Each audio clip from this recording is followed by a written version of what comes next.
के चरणों में मैं दिल से कोटि कोटि नमन करता हूँ। मेरा नमन स्वीकार करें आप।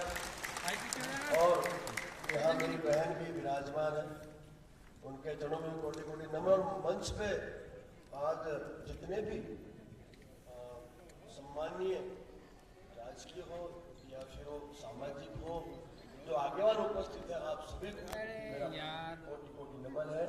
जय भारतवर्ष, जय मूल निवासी। दोस्तों, अब मुद्दे की बात पे मैं आता हूं। एक क्षत्रिय हूं और क्षत्रिय सदैव सबका रहा है और सबको अपनाया है। ये इतिहास गवाह है। भूतकाल में यदि हम जाते हैं तो हम सभी के महापुरुष डॉक्टर बाबा साहेब आम्बेडकर जी की यदि मैं बात करूं, हम सभी के हैं। मैं कहना चाहूंगा, बातों मत इन्हें, ये हम सभी के हैं। महाराणा प्रताप हो, पृथ्वीराज चौहान हो या फिर छत्रपति शिवाजी हो, डॉक्टर हमारे बाबा साहेब आम्बेडकर साहब हो, ये सभी महापुरुष हम सभी के हैं। तो हम सभी के महापुरुष डॉक्टर बाबा साहेब आम्बेडकर जी को उच्च शिक्षा की जो व्यवस्था जिन्होंने उपलब्ध करवाई, वो भी बड़ौदा हमारे जो महाराजा गायकवाड़ साहब थे उन्होंने कराई, आप सभी जानते हो। उसके अलावा वीपी सिंह जी ने क्या किया वो भी आप जानते हो। उसके अलावा अतुल सिंह जी ने जो योगदान दिया वो भी आप जानते हो।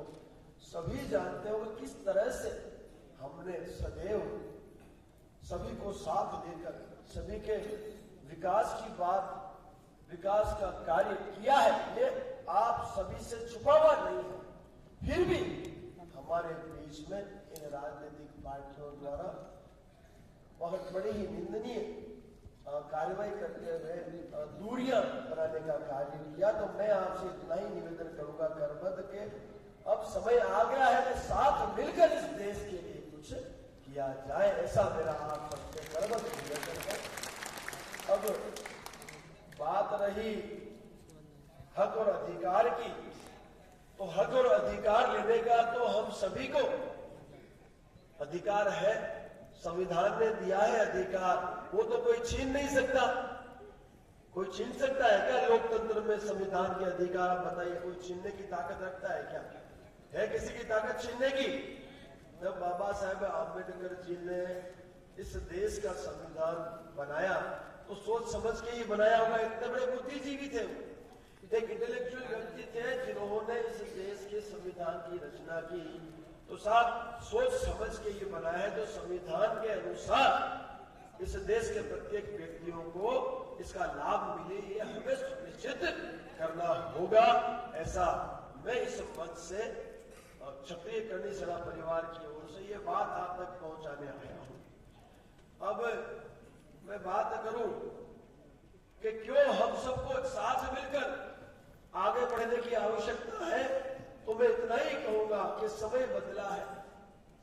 जो छुआछूत का एक मुद्दा मेरे सामने आया था, वो भी मैंने पूरी कोशिश की उसे दूर करने की।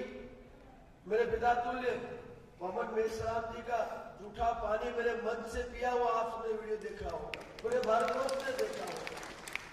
तो अब ऐसी बातों के लिए हमें जगह या स्थान नहीं देना है। पूरे भारतवर्ष में इन चीजों से हमें बाहर आना है और देश के लिए कुछ करने का समय आ गया है, करना ही है।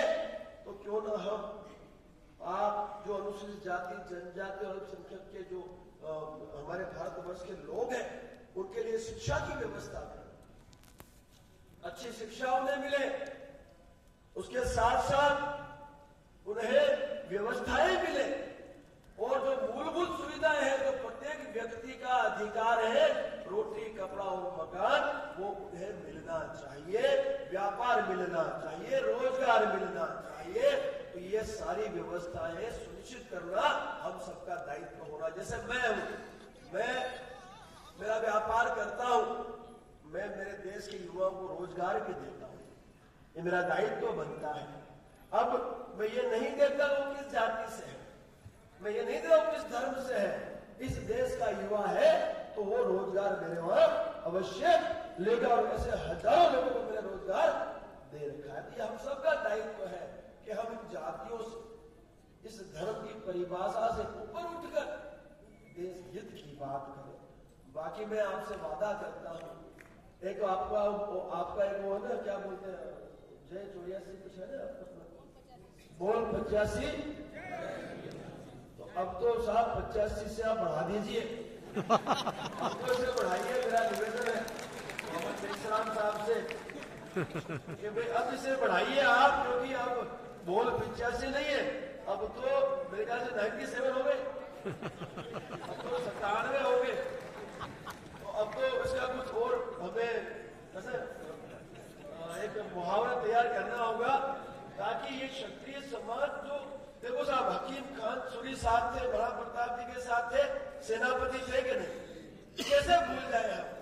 हमारे पूर्वजों ने तो सदैव आपको साथ लेकर आगे बढ़ने का कार्य किया है। आप सोचिए साहब, बड़ा प्रताप जी के साथ यदि किसने जंग लड़ी तो वो हमारे आदिवासी समाज के लोग थे। तो साहब मैं ये पूछना चाहता हूं कि हम अलग हैं क्या? हम तो एक ही थे, एक ही है, और मैं आपको विश्वास दिलाता हूं पूरे भारतवर्ष में हम साथ मिलकर इस देश हित की कार्य में आगे बढ़ेंगे, मेरा आप विश्वास रखना। राज शेखावत जो है वो सेवक है साहब, जनता का सेवक है। फौजी आपके सामने खड़ा है और फौजी के लिए सब एक समान होते, तो क्षत्रिय हूं, सबका हूं, फिर फौजी भी हूं, तो अब मेरे लिए तो ये दायित्व बहुत ही ज्यादा बढ़ जाता है, क्योंकि हमारे फौज में हम सब साथ ही बैठते थे, वहां पे भी तो अनुसूचित जाति जनजाति अल्पसंख्यक और सामान्य वर्ग के लोग थे, कहीं कोई भी तरह का कोई ऊंच नीच या ऐसा कुछ था ही नहीं, सब साथ में बैठ के खाते थे, साथ में घूमते थे और लड़ते भी थी देश के लिए, सब साथ मिलकर साथ बॉर्डर पे। तो मैं कैसे मान लूं कि इस भारतवर्ष में अभी भी हम हमारे भाइयों से दूर है, मैं नहीं मान सकता।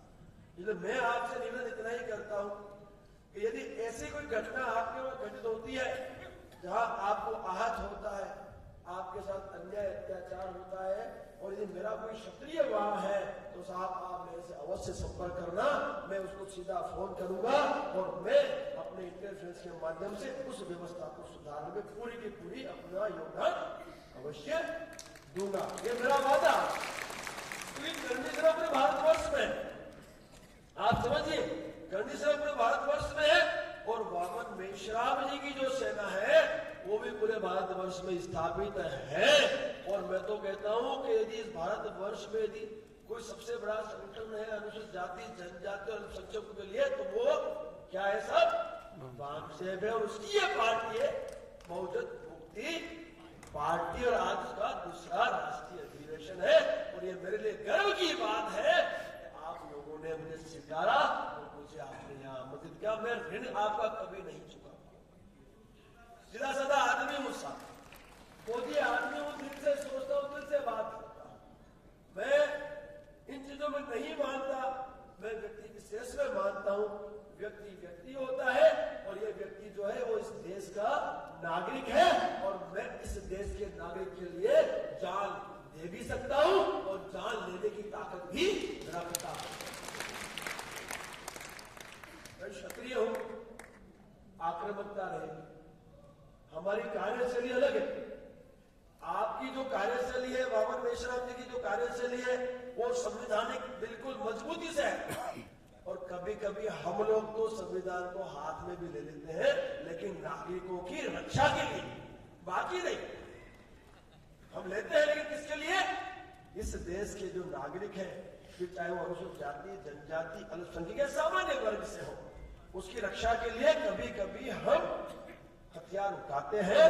और हमें, क्योंकि कहा है ना साहब, कहा है अहिंसा परमो धर्म, धर्म हिंसा तदेव च, ये गीता का शब्द है जिसे हमने पूर्ण किया है कि अहिंसा परमो धर्म है, लेकिन धर्म की रक्षा के लिए, नागरिकों की रक्षा के लिए, बहन बेटियों की रक्षा के लिए यदि हथियार उठाना पड़े तो उससे आपको झिझकना नहीं है। ये हम आपसे आज इस मन से कह के जा रहे हैं। बाकी साहब, हमारे पूर्वजों ने सदैव, आप सब जानते हैं, जिनका नाम मैंने अभी लिया, उन पूर्वजों ने सदैव सभी को साथ में लेकर न्याय अधिकार की बात करके हमेशा अपना दायित्व का निर्वहन किया है। तो मैं इस मंच के माध्यम से आप सभी से इतना ही कहना चाहूंगा, क्योंकि आज राष्ट्र के लोग यहाँ आए हुए हैं, आज यहाँ पे राष्ट्र के लोग आए हुए हैं, राष्ट्रीय टीम आई हुई है, और जो ये बहुजन मुक्ति पार्टी है भारतवर्ष में काफी गांवों तक पहुंच चुकी है। मैं तो यही चाहूंगा कि आने वाले समय में जैसे आरएसएस